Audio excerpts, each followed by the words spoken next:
Shalom saudaraku yang dikasihi Tuhan Yesus Kristus. Mengapa hatimu panas dan mukamu muram? Menjadi topik bahasan kita hari ini. Saudaraku, setiap orang pasti pernah mengalami hari ketika wajah terlihat muram dan hati terasa panas. Tidak selalu karena masalah besar, tetapi seringkali karena perasaan yang tidak dibereskan di hadapan Tuhan. Firman Tuhan hari ini akan menolong kita untuk memahami apa yang sebenarnya terjadi di dalam hati Kain dan seringkali juga terjadi dalam kehidupan kita. Tuhan bertanya kepada Kain, bukan tanpa alasan, mengapa hatimu panas dan mukamu muram? Pertanyaan ini saudara, mengajak kita menelusuri akar masalah yang ada di dalam hati, bukan hanya perilaku di luar. Bacaan kita terambil dari Kejadian 4 ayat 1-7.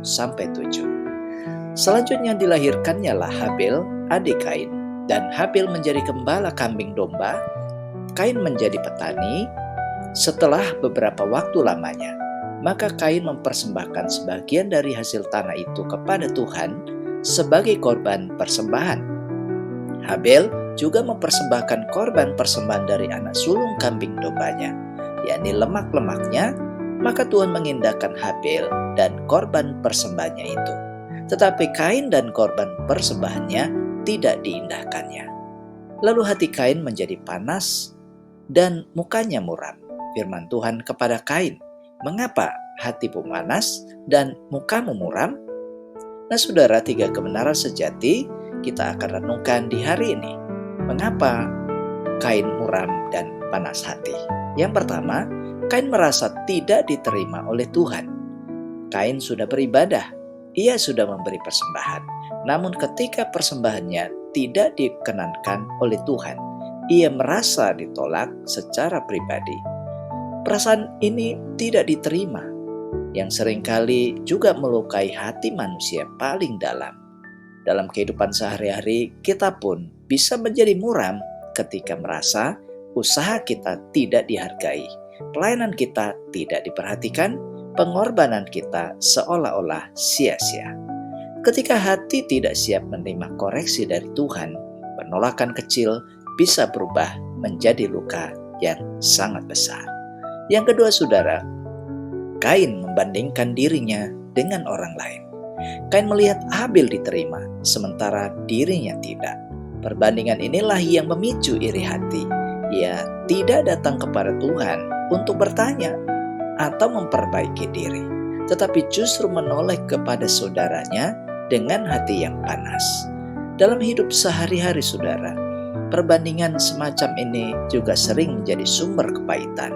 Melihat orang lain lebih berhasil, lebih dipakai Tuhan, lebih diberkati.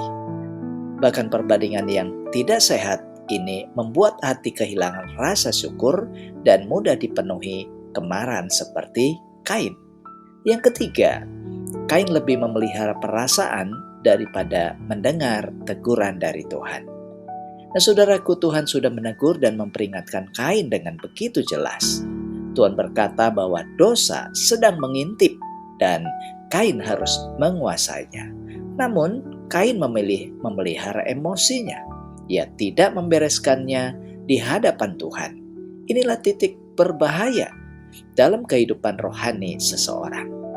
Saat ia lebih percaya pada perasaannya daripada firman Tuhan. Hati yang muram dan panas tidak pernah netral. Jika tidak diserahkan kepada Tuhan, ia akan dikuasai dosa. Mari kita berdoa. Tuhan Yesus, periksalah hatiku ya Tuhan di hari ini. Jika aku merasa tidak diterima, suka membandingkan diri dan memelihara perasaan negatif, ampuni aku ya Tuhan. Ajari aku mendengar teguran-Mu dan membereskan hatiku di hadapan-Mu. Dalam nama Tuhan Yesus. Amin. Nah saudaraku, mari arahkanlah hati dan terimalah berkat Tuhan. Kiranya Tuhan memulihkan hati yang terluka dan memberi kepekaan untuk mendengar suara Allah. Kiranya Roh Kudus menolong saudara, hidup saudara dengan hati yang bersyukur dan dikuasai oleh kasih Kristus. Tuhan menyertai dan memberkati saudara dari saat ini sampai selama-lamanya. Amin. Nah, saudara, demikian firman Tuhan hari ini. Sampai jumpa pada renungan berikutnya. Jika saudara membutuhkan doa atau konseling, silakan hubungi nomor yang tertera pada deskripsi video ini. Terima kasih, Tuhan Yesus memberkati saudara. Shalom.